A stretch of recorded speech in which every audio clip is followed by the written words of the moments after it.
Good morning guys. आज हम welding technology में जॉइनिंग प्रोसेस पढ़ रहे हैं। आज हम प्राइमरी लेके आए हैं इलेक्ट्रो स्लैग वेल्डिंग प्रोसेस। इसमें हम इलेक्ट्रो स्लैग वेल्डिंग प्रोसेस के बारे में जानेंगे कि कैसे काम करता है, क्या क्या इसका एडवांटेज है, डिसएडवांटेज है। तो इसको मुख्य चरणों में पढ़ने वाले हैं। फर्स्ट ऑफ ऑल पढ़ेंगे definition, component, working, types, advantage and disadvantage and after all last में हम एक और पढ़ेंगे, क्या है इलेक्ट्रो गैस वेल्डिंग। वो भी एक टेक्नोलॉजी है, उसके बारे में पढ़ेंगे। इसके पहले हमने पढ़ा था TIG, MIG and threaded metal arc welding. वो सब वीडियो आप लोग एक बार अच्छे से देख लेंगे, उसके बाद हम इसमें आएंगे। ओके, तो we start from definition. Definition से स्टार्ट करते हैं कि इलेक्ट्रो स्लैग वेल्डिंग होता क्या है। Electro slag welding is a welding process. हम डेफिनेशन देख रहे हैं। Electro slag welding is a welding process in we use electric supply as a power source. Electric supply is a power source and power source is primarily DC. Okay, DC power supply हम use करेंगे with electrode positive and workpiece negative, and this is known as DCEP. DC supply electrode positive constant voltage supply होगा. Constant voltage primarily 40 to 60 volt, and the currents will be ranging from 100 to 300 ampere or higher, depends upon rate to be welded. Okay, so definition again फिर से ध्यान देंगे। Electroslag welding is a welding process in which we use electric supply as a power source with electrode negative and workpiece to be welded as electrode positive, sorry, and workpiece to be welded as negative, that is reverse polarity case, where maximum amount of heat will be liberated at electrode, and again in this process to protect weld pool from oxidation or environmental contamination, we use granular fluxes as we have used in threaded metal arc welding. That is flux जो होगा यहाँ पे उस weld pool को protect करेगा further oxidation से। Okay, तो यहाँ पे सबसे पहले वेल्ड स्टार्ट होने से पहले क्या होगा, यहाँ पे फ्लक्स होगा जो यहाँ पे वेल्ड पूल को इन्वायरमेंटल ऑक्सीडेशन से बचाएगा। ओके, तो यहाँ पे उसके बाद डेफिनेशन क्लियर होगा सभी को, आई होप क्लियर हो गया होगा। एक बार फिर से देख लेते हैं डेफिनेशन जल्दी से। Electroslag welding process is a welding process in which we use electric supply DC supply as a power source with electrode positive, that is known as reverse polarity, reverse polarity, where maximum amount of heat will liberate, या जो अधिक मात्रा में heat होगा कहाँ पे उत्पन्न होगा, इलेक्ट्रोड के रूप में, और इलेक्ट्रोड को पिघलाने में सहायक होगा। और कम मात्रा में हीट जो होगा कहाँ पे होगा, यहाँ पे workpiece to be welded. Okay, यहाँ पे प्लेट पे हम नेगेटिव लगाएंगे। ओके, इसके बाद हम आते हैं, डेफिनेशन कंप्लीट हुआ। अब पढ़ते हैं कंपोनेंट। इसमें कौन कौन से कंपोनेंट यूज होते हैं। ठीक है, तो इसमें कंपोनेंट जैसे कि हमने देखा कि टीआईजी एमआईजी में ऑटोमेटिक फीडिंग मैकेनिज्म था, थ्रेडेड मेटल आर्क वेल्डिंग में ऑटोमेटिक फीडिंग मैकेनिज्म था, that is feed mechanism, feed wire. Okay, तो ये जो फीड वायर यहाँ पर भी होगा, जो रोलर से कंट्रोल होगा, जो यहाँ पे वेल्ड पूल के पास आपको वायर को फीड कराएगा यहाँ पे। तो यहाँ पे वायर फीड मैकेनिज्म होगा। दूसरा देखेंगे हम, मेन चीज यहाँ पे ये है कि यहाँ पे एक वाटर जैकेट होता है जो कॉपर का बना होता है, उसको कॉपर शू बोलते हैं। वाटर जैकेट का प्राइमरी काम क्या होता है कि यहाँ पे हम जो वेल्ड कर रहे हैं, मोटी मोटी बहुत ज्यादा थिकनेस होता है, रेंज उसका बता देते हैं 20 से 500 mm। ठीक है, इस रेंज में हम यहाँ पे वेल्डिंग प्राप्त कर सकते हैं, किसमें, इलेक्ट्रोस्लैग वेल्डिंग में। तो 20 से 500 mm वेल्ड करना है, तो वहां पे हम वेल्ड डिपोजिशन भी ज्यादा होगा, that means per hour electrode का खपत क्या होगा, ज्यादा होगा।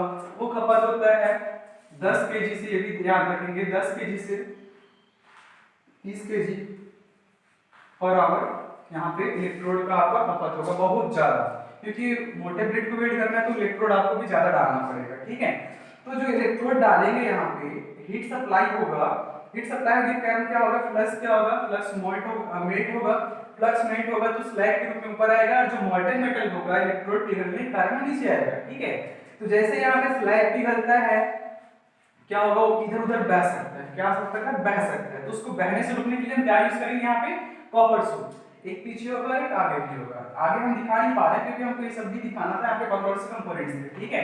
तो यहाँ पे कॉपर सूट है, कॉपर से यूज होगा जो वाटर जैकेट के साथ कूलिंग के लिए, कूलिंग पाइप या फिर cooled by water jackets, okay. हमको इसको तो वेट नहीं करना और हम जानते हैं कि कॉपर का जो मेल्टिंग पॉइंट है स्टील से कम होता है, तो उसको मेल्ट होने से बचाने के लिए हम क्या करते हैं, वाटर जैकेट का इस्तेमाल करेंगे जिससे कॉपर का नॉर्मल टेम्परेचर बना रहेगा और हमको यहाँ पे welding without sticking with copper हमको यहाँ पे प्राप्त हो जाएगा। तो ये जो कॉपर शू है दोनों साइड होगा। क्यों यूज करते हैं कॉपर शू? कॉपर शू हम इसलिए यूज कर रहे हैं क्योंकि यहाँ पे जो मॉल्टन मेटल होगा, पिघला हुआ द्रव है, वो बाहर न जाए, ओके। और आप देख रहे हैं प्राइमरली इसमें वेल्डिंग होता है, यूनिडायरेक्शन होता है, that means top to bottom. सबसे पहले वेल्ड कहां पे होगा? बेस पे होगा। बेस टू वेल्ड होते होते यहाँ पे देखेंगे तीन जोन बनाए हैं, मॉल्टन वेल्ड, ठीक है। मॉल्टन वेल्ड क्या होगा? सॉलिडिफाइड हो जाएगा, जो आपको यहाँ से आपको सॉलिडिफाइड दिखेगा, ठीक है। उसके बाद सॉलिडिफाइड होने के बाद फ्लक्स क्या होगा? ऊपर की ओर जाते जाएगा, इस प्रकार आपको वेल्डिंग ऊपर की ओर प्राप्त होगी, ठीक है। दूसरा इसमें मेन पार्ट है पावर सोर्स। पहला था वायर फीड मैकेनिज्म, दूसरा वाटर जैकेट्स जो यहाँ पे इसको कूलिंग के लिए यूज करते हैं, एज वेल एज यहाँ पे हम आपको स्टील जो बहता है मेटल उसको बहने से रोकने के लिए यहाँ यूज करेंगे। तीसरा मेन पार्ट है यहाँ पे power source. Power source DC power source use करेंगे कांस्टेंट वोल्टेज के साथ, ठीक है।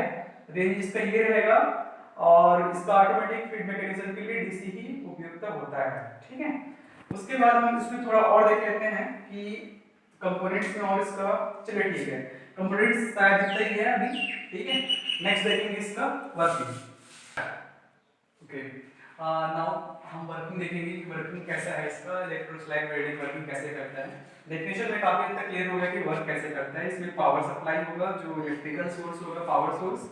अगेन वहाँ पे इलेक्ट्रोड जो होगा रिवर्स पोलैरिटी में होगा, पॉजिटिव होगा, यहाँ पे बेस मेटल नेगेटिव होगा और वर्कपीस भी क्या होगा? नेगेटिव होगा। तो मैक्सिमम अमाउंट ऑफ हीट कहाँ पे लिबरेट हो रहा है? कहाँ पे? यहाँ पे इलेक्ट्रोड पे, ठीक है। तो सबसे पहले इसका एक और डायग्राम बना के हम समझना चाहेंगे कि कैसे होता है। ये हो गया आपका plates to be welded,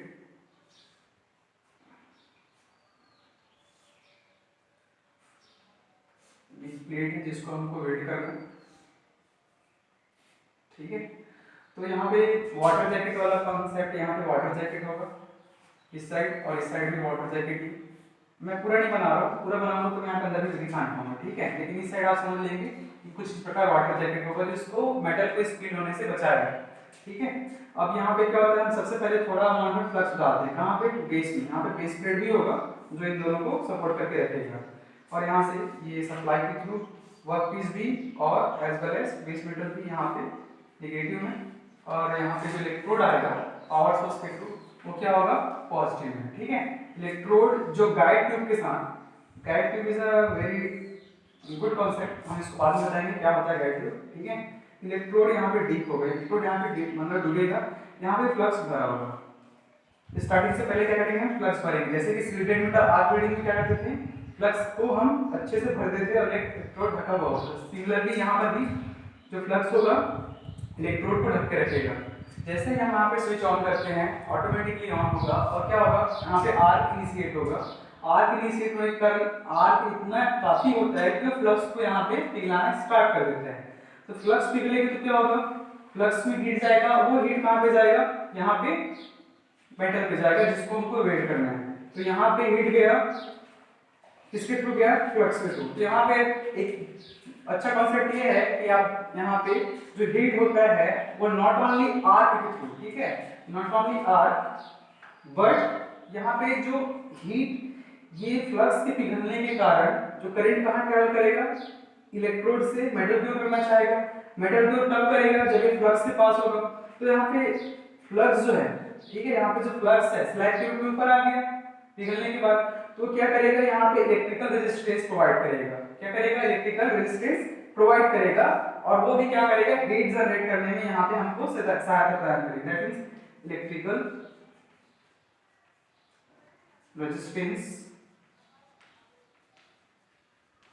electrical resistance example iron है, ठीक है, हीटर है, जैसे कि वहां पे इलेक्ट्रिकल रेजिस्टेंस करंट क्या होता है? बहुत ज्यादा गर्म हो जाता है। सिमिलरली कॉन्सेप्ट यहाँ पर भी है, इलेक्ट्रिकल रेजिस्टेंस को मिलेगा तो क्या हो जाएगा? ये गर्म हो जाएगा और इस गर्म होने के कारण क्या होगा, यहाँ से मेटल पिघलने लगेगा, बेस मेटल, ठीक है, यहाँ से ऐसा पिघलना स्टार्ट होगा, ठीक है। तो हीट का क्या हुआ, यहाँ पे आर्क इलेक्ट्रोड के थ्रू डेवलप हुआ, ठीक है, एज वेल एज यहाँ पे इलेक्ट्रिकल रेजिस्टेंस के कारण भी हीट डेवलप हो रहा है जो बेस मेटल को पिघलाने में मदद करेगा, ठीक है। ये हो गया इस तरह इसका कार्य। और इस प्रकार ये जो गाइड ट्यूब है तो ऊपर क्यों निकलता जाएगा, गाइड ट्यूब यहाँ पे वेल्ड नहीं होगा, गाइड ट्यूब के आधार पर ये इलेक्ट्रोस्लैग वेल्डिंग दो टाइप्स होते हैं, उसको टाइप्स में पढ़ेंगे, ठीक है। तो गाइड ट्यूब ऊपर की ओर चलता जाएगा और यहाँ पे इलेक्ट्रोड क्या होता जाएगा, कंज्यूम होता जाएगा और हमको फाइनली वेल्ड यहाँ पे ऐसा कुछ प्राप्त होगा, ठीक है। यहाँ पे ट्यूब नहीं रहेगा, यहाँ पे आपको सॉलिड वेल्डिंग प्राप्त होगी, ठीक है, यहाँ पे सॉलिड वेल्डिंग आपको प्राप्त होगा, ठीक है, ओके। उसके बाद देखेंगे कि इसमें हीट अफेक्टेड जोन, जैसे कि आप समझ रहे हैं कि वेल्डिंग हो रहा है, ठीक है, तो इसमें हीट अफेक्टेड जोन भी होगा, इसमें कूलिंग रेट भी क्या होता है, कम होता है, ठीक है। तो हीट अफेक्टेड जोन इसमें क्या होगा, ज्यादा होगा। कूलिंग रेट क्या होगा, इसका कूलिंग रेट क्या होगा, यहाँ पे कम होगा। कम क्यों होगा, क्योंकि यहाँ पे हीट, इसका टॉप भी बना कर देखिए तो समझ आएगा आपको, ये रब कर देता हूँ,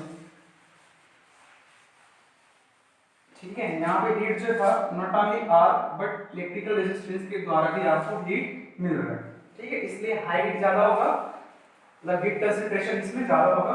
इसका अगर टॉप भी बनाए, इसका टॉप भी बनाते हैं तो इस प्रकार होगा, प्लेट्स टू बी वेल्डेड, और ये जो इलेक्ट्रोड है वो कुछ इस प्रकार बीच में, ताकि हीट सभी तरफ समान रूप पे आ जाए, ठीक है। यहाँ पे क्या था, ये वाला पार्ट मैंने इसको एक ही साइड दिखाया है क्योंकि दूसरा पार्ट बनाएंगे तो ये साइड बीच का पार्ट ना दिखे। कॉपर सूट्स, ठीक है, ये कॉपर सूट्स हैं दोनों, जो प्रोटेक्ट करेगा मेटल को स्पिल होने से बचाएगा। और ये प्लेट्स टू बी वेल्डेड, अगर प्लेट ए और बी नाम दे दें, प्लेट ए और ये बी, जिन दोनों को जोड़ना था, हम टॉप बना रहे हैं, तो ये आपका क्या है, इलेक्ट्रोड, ठीक है।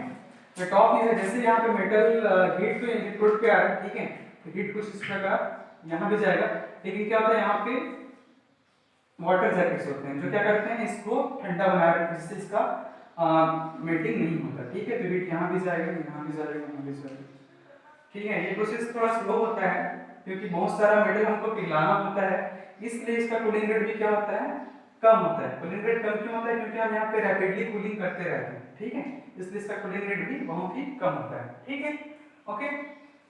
अब इसमें वर्किंग में दो टाइप्स हो सकते हैं। अगर हम देखेंगे कि सिंगल इलेक्ट्रोड यूज कर रहे हैं, क्या कर रहे हैं यहाँ पे, सिंगल इलेक्ट्रोड, ठीक है।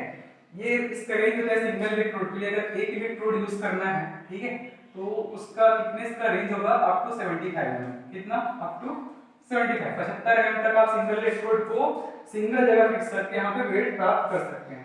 लेकिन अगर आपको 75 mm से ज्यादा वेट प्राप्त करना है, दैट मींस 75 से 100, 75 से 100 mm आपको वेट प्राप्त करनी है, दैट मींस 75 100 mm मोटाई वाले प्लेट्स को आपको वेट करना है। तब क्या होगा, एक ही इलेक्ट्रोड यूज करेंगे, क्या करेंगे, एक ही इलेक्ट्रोड यूज करेंगे, लेकिन इलेक्ट्रोड को क्या करेंगे, असिलेक्ट करेंगे, दोलन कराएंगे। क्यों, क्योंकि अगर आप देखेंगे एक ही इलेक्ट्रोड यूज करना चाहेंगे फॉर थिकर प्लेट, जो प्लेट थिक होगा 75 mm से ज्यादा होगा, तो आप हीट जो है प्रॉपर्ली इधर डिस्ट्रीब्यूट नहीं हो पाएगा, ओके, हीट यहां तक नहीं आ पाएगा, इसलिए पिघल नहीं पाएगा। इसलिए क्या करेंगे, जो इलेक्ट्रोड होता है उसको क्या करते हैं, ऑस्किलेट कराते हैं, क्या कराते हैं, ऑस्किलेट, मतलब इसका पोजीशन यहां पे रहेगा, कभी यहां पे रहेगा, कभी यहां पे रहेगा, समझ पा रहे हैं। इसके लिए अलग से मैकेनिज्म होगा, जो इलेक्ट्रोड है ये वाला, उसको गाइड करके तुम ऐसे ऐसे ऑस्किलेट कराएंगे अंदर बाहर, जिसके कारण क्या होगा, पूरा आपको हीट चारों उसका हीट यहाँ पे लिबरेशन प्राप्त होगा और मेटल अच्छे से पिघल पाएगा। किस केस में, जब थिकनेस 75 से 100 mm है, ठीक है।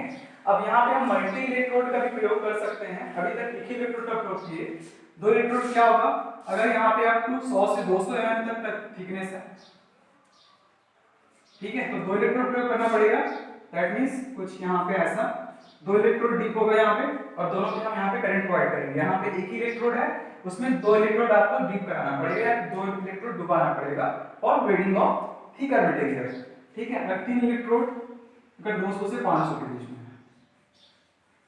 ठीक, 200 से 500 बीच mm की थिकनेस के प्लेट की अगर वेल्डिंग करनी है तो आपको एक नहीं, दो नहीं, आपको तीन यहाँ पे वेल्डिंग इलेक्ट्रोड यहाँ पे प्रयोग करना होगा। तो ये था इसका वर्किंग, ठीक है, कैसे काम करता है। इसके बाद एक टाइप्स देख लेते हैं। टाइप्स में क्या होता है, ये दो टाइप्स के होते हैं, थोड़ा ठीक है। टाइप्स कितने होते हैं, दो टाइप्स के होते हैं। पहला टाइप्स मैंने बताया था, इसको गाइड ट्यूब के द्वारा करीब दो टाइप्स के होते हैं। पहला होता है कंज्यूमेबल गाइड ट्यूब। यहाँ पे जो गाइड ट्यूब होगा, गाइड ट्यूब का प्रयोग हम इसलिए करते हैं ताकि यहाँ पे इसको करंट मिल सके, क्योंकि यहाँ पे कोई सप्लाई नहीं होता। यहाँ पे कॉन्टैक्ट ट्यूब होता है गाइड ट्यूब में, ठीक है, कॉन्टैक्ट ट्यूब होता है गाइड ट्यूब में, जिसको यहाँ पे करंट प्रोवाइड करता है, कहाँ से, पावर सोर्स से, इसलिए हम इसको यूज करते हैं। तो कंज्यूमेबल गाइड ट्यूब में क्या होगा, जो गाइड ट्यूब होगा जिसका कंपोजिशन मतलब जो पदार्थ होगा वो किसका बना होगा, सिंगुलर मेटल, जो हमको यहाँ पे वेट प्राप्त करना है, ठीक है। जो ये ट्यूब होगा वो सिंगुलर मेटल का बना होगा, किसका, प्लेट्स टू बी वेल्डेड, मतलब उसी मेटल का होगा और ये भी क्या होगा, पिघलेगा। तो आपको इसमें क्या होगा, पूरा डीप करा सकते हैं। जैसे कि आप देख रहे हैं इसमें गाइड ट्यूब पूरा डीप नहीं है, डीप मतलब डूबा हुआ नहीं है, लेकिन अगर कंज्यूमेबल गाइड ट्यूब होगा तो उसको पूरा डीप करा सकते हैं इलेक्ट्रोड के साथ। तो दोनों गलेगा, यहाँ पे गाइड भी गलेगा और इलेक्ट्रोड ट्यूब भी गलेगा, ठीक है। तो ये पहला टाइप, इसका कंपोजिशन क्या होगा, सिमिलर होगा किसकी, प्लेट्स टू बी वेल्डेड। याद रखेंगे इस गाइड ट्यूब का कंपोजिशन या फिर पदार्थ क्या होगा, प्लेट्स के आधार के प्लेट्स के समान ही होगा, यदि प्लेट्स का बना हुआ पदार्थ और गाइड ट्यूब का पदार्थ दोनों क्या होगा, सेम होगा, ठीक है। सेकंड टाइप है non consumable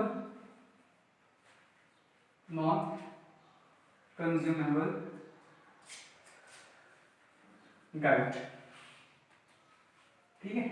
non consumable guide क्या होगा, जो गाइड ऑटोमेटिकली ऊपर शिफ्ट होता जाएगा जैसे जैसे वेल्डिंग कंप्लीट होता है अपवर्ड, ठीक, क्या होता है, जो इलेक्ट्रोस्लैग वेल्डिंग है, ठीक है, क्या है ये, सिंगल पास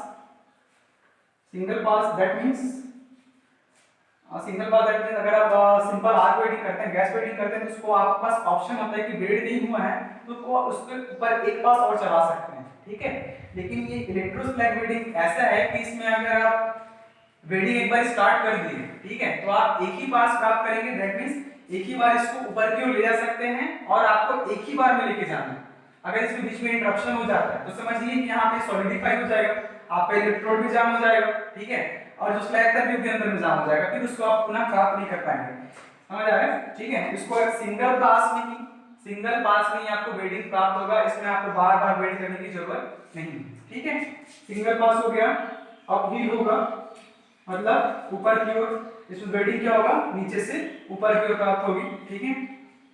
थर्ड इसका इंपॉर्टेंस क्या है, मतलब इसका क्वालिटी थर्ड ये होगा कि वन गो, वही चीज बोल रहा था मैं, वन गो नॉन स्टॉप, मतलब इलेक्ट्रोस्लैग वेल्डिंग जैसे आपने स्टार्ट कर दिया तो बीच में किसी भी कारण आप इसको रोक नहीं सकते। अगर रुकेगा तो इसका प्रॉपर्टी खत्म हो जाएगा या फिर आपको जॉब ही खराब हो जाएगा, ठीक है। क्यों, क्योंकि एक जगह रुक गया, मान के चलिए यहाँ पे आके वेल्डिंग होना रुक जाता है, ठीक है, तो क्या होगा, जो मेटल था क्या होगा, सॉलिडिफाई हो जाएगा, उसको हीट नहीं मिल पाएगा, तो सॉलिडिफाई होना ही है, स्लैग के अंदर में दबके रह जाएगा, इलेक्ट्रोड भी जल जाएगा और आपको प्रॉपर वहां से वेल्डिंग फिर से प्राप्त होना मुश्किल है, ठीक है। मतलब पूरा एक ही वन गो में कितना भी मोटाई हो कितना भी ऊंचाई, आपको एक ही वन गो में यहाँ पे वेल्डिंग आपको प्राप्त करना होगा, ठीक है। तो ये सब इसका क्वालिटी होगा, आपने टाइप देख लिया, कंज्यूमेबल गाइड के आधार पर और नॉन कंज्यूमेबल गाइड के आधार पर, इसके दो प्रकार के होते हैं। अब हम देखेंगे इसके बाद इसका एडवांटेज और डिसएडवांटेज, ओके। सो अब देखने वाले हैं हम इलेक्ट्रोस्लैग वेल्डिंग में एडवांटेज और डिसएडवांटेज। आपने नोट किया होगा थ्रू आउट लेक्चर हमने एक चीज देखा कि यहाँ पे हाई या फिर very thick plates can be welded, okay, very thick plates can be welded with electroslag welding, okay। पहला एडवांटेज ये हुआ कि हम मोटे प्लेटों का भी वेल्डिंग आसान से कर सकते हैं, ठीक है।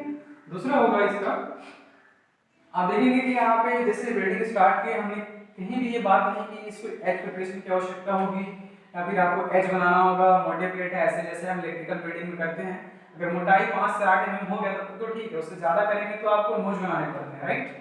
तो यहाँ पे नोज बनाने की आवश्यकता नहीं, चाहे कितनी भी मोटी यहाँ पे प्लेट हो, ठीक है।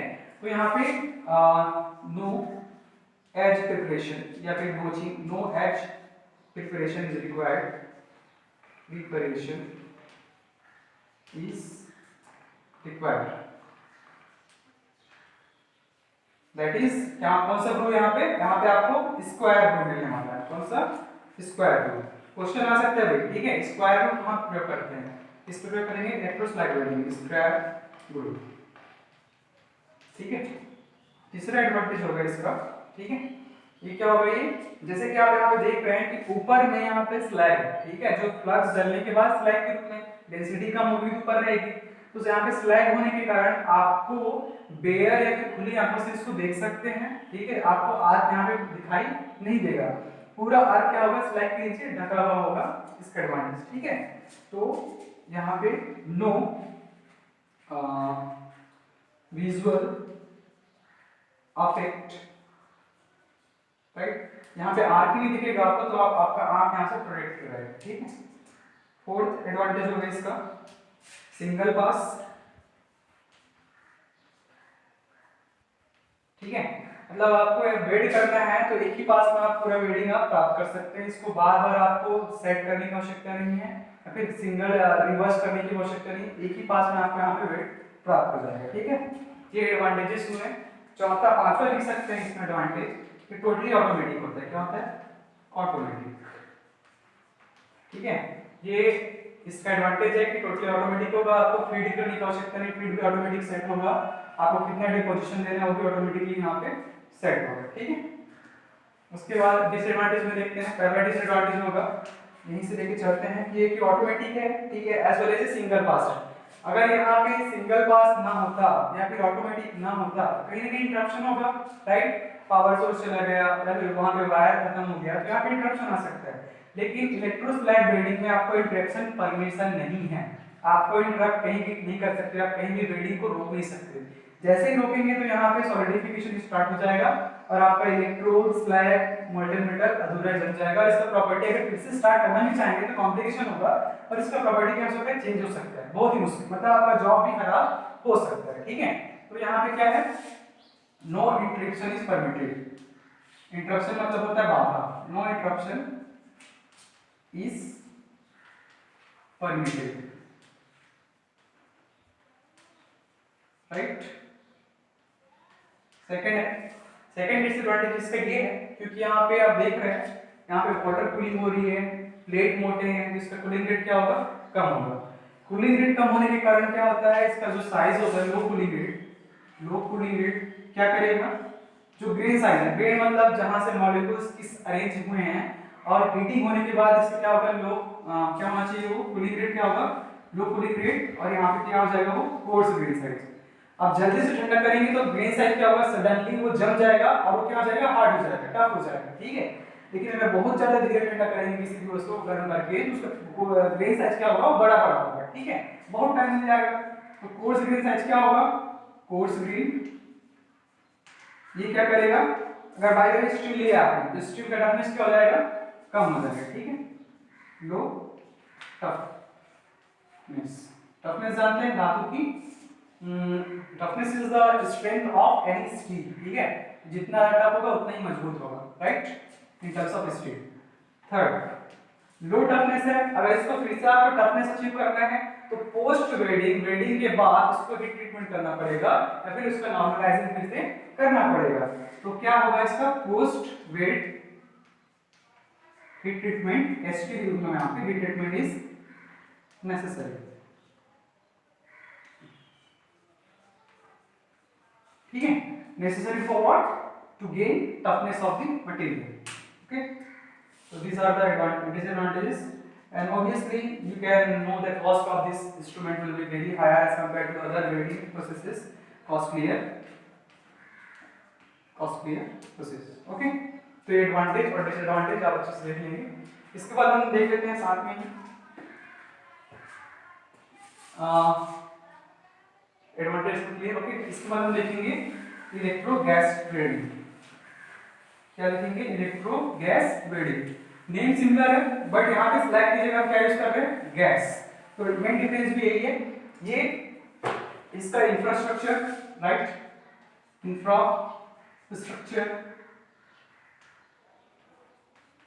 इंफ्रास्ट्रक्चर वाइज, ठीक है, स्कीमेटिक वाइज,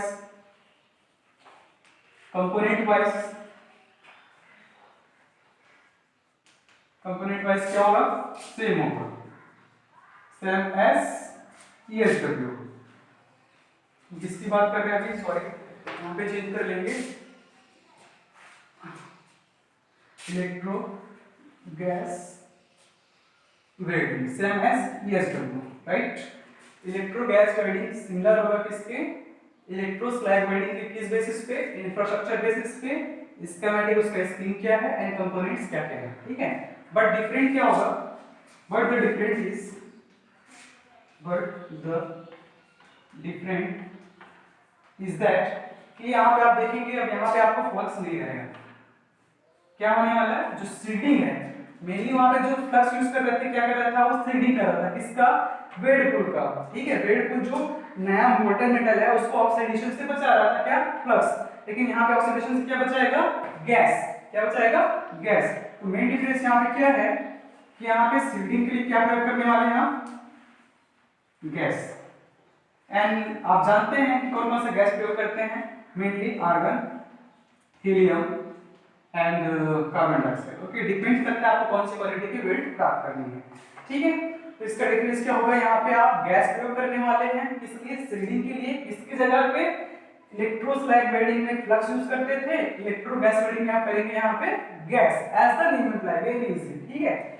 दूसरा मेन डिफरेंस ये होगा, आप देखिए यहाँ पे सीडिंग गैस के लिए प्रयोग कर रहे हैं, ठीक है। इलेक्ट्रो स्लैग वेल्डिंग में क्या था, यहाँ पे फ्लक्स था, और वहां पे एक पॉइंट मैंने बताया था कि फ्लक्स क्या करता है, यहाँ पे रेजिस्टेंस प्रोवाइड करता है फॉर व्हाट, इलेक्ट्रिक कंडक्शन के लिए, ठीक है। यहाँ से यहाँ विद्युत का चालन होने के लिए ये जो यहाँ पे फ्लक्स था वो क्या कर रहा था, प्रतिरोध उत्पन्न कर रहा था, और प्रतिरोध के कारण यहाँ पे टेम्परेचर जनरेट हो रहा था, जो इसको पिघलाने में आवश्यक था, मतलब सहायता कर रहा था, ओके। इसको पिघलाने के लिए क्या कर रहा था, मदद कर रहा था, क्यों, क्योंकि यहाँ पे रेजिस्टेंस था, किस कारण, फ्लक्स के कारण। अब यहाँ पे ना ही फ्लक्स है, अब क्या यहाँ पे गैसेस है, तो गैस यहाँ पे कंडक्शन में सहायक होगी नहीं, ठीक है, केवल सीडिंग प्रोवाइड करेगी किसको, यहाँ पे नेसेंट मेटल जो बन रहा है उसको। तो यहाँ पे आपको हीट होगा टोटली किसके द्वारा मिलेगा, जो हीट लिबरेशन होगा, डिफरेंस, दूसरा डिफरेंस ये होगा, हीट जो लिबरेशन है, हीट टोटली किसके द्वारा होगा, आर के द्वारा, ठीक है। यहाँ पे कोई दूसरा कंपोनेंट नहीं है, जैसे कि इलेक्ट्रो स्लैग वेल्डिंग में दूसरा कंपोनेंट क्या था, resistance provided by the flux, ठीक है। और यहाँ पे दूसरा कंपोनेंट नहीं होने के कारण क्या होगा, टोटल आर के थ्रू आपको यहाँ पे वेल्डिंग प्राप्त होगा, ठीक है। और इसमें इसलिए आपको हाई करंट आपको वहाँ पे यूज करना पड़ेगा इन मोटे प्लेट को पिघलाने के लिए, हाई करंट। अब देखेंगे यहाँ पे, अब यहाँ हीट यहाँ से भी लिबरेट हो सकता है, तो इसका कूलिंग रेट हाई होगा, ठीक है। इसमें पोस्ट हीट ट्रीटमेंट की आवश्यकता क्या होगी, कम होगी, ठीक है। इसमें टफनेस आपको ज्यादा लॉस नहीं होगा, ठीक है। ये सब क्या होगा, इसका डिसएडवांटेज, एडवांटेज होगा किसके ऊपर, इलेक्ट्रो स्लैग वेल्डिंग के ऊपर, इसका इलेक्ट्रो गैस वेल्डिंग का, ठीक है। तो आज के लेक्चर में हमने पढ़ा electro slag welding, electro gas welding, their advantages, disadvantages, types and उसका वर्किंग क्या है, कंपोनेंट्स क्या है, ठीक है। इस वीडियो को आप अच्छे से एक दो बार देखें, जहां समझ नहीं आता उसको मेरे को क्वेश्चन बॉक्स पे या फिर जहां भी मैं क्वेश्चन आपको लगता है वहां पे पोस्ट करिए, मैं आपको आंसर देने की कोशिश करूंगा, ठीक है। दूसरा वीडियो जल्द में लेके आऊंगा, तब तक के लिए ओके, थैंक्स, बाय।